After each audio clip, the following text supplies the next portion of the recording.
e'zozlash, ayollarga hurmat qilish, ayollar oyligi desak ham bo'ladi. Bugun ertalab o'quvchilarimiz bilan aynan shu mavzuda gaplashib oldik.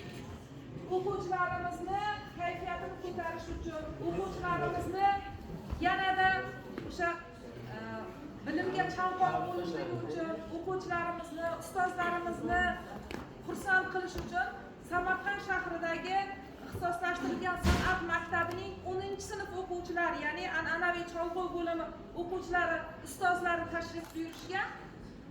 Hozir konsert dasturimizni boshlaymiz. O'quvchilarimiz ko'pchiligi hozir tushlikdan qaytgan yana kelib joylashaveradi. Marhamat ustozlar, marhamat san'atkorlarimiz.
bir-biringizni. Biz ham qutlaymiz sizni. Bugundan bahor do'stlar. Tilimizda xush kalom. Ko'klamga bering salom. Shu bugundan qish tamom.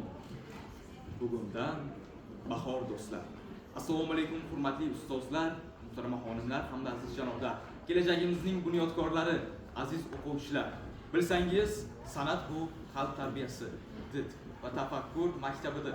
Shu sababli ham ilm bilan bir qatorda san'atni ham bilgan inson komillikka yetaklanadi.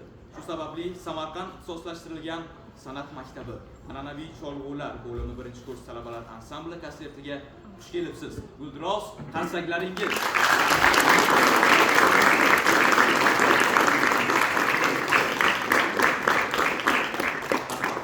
Bu yurtda alasiz tong otmas.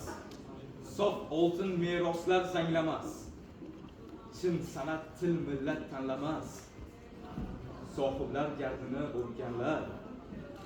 San'atdan baxtini topganlar. Menga navbatni Samarqand ixtisoslashtirilgan san'at maktabi an'anaviy cholg'ular bo'limi doirashilar ansambliga beramiz.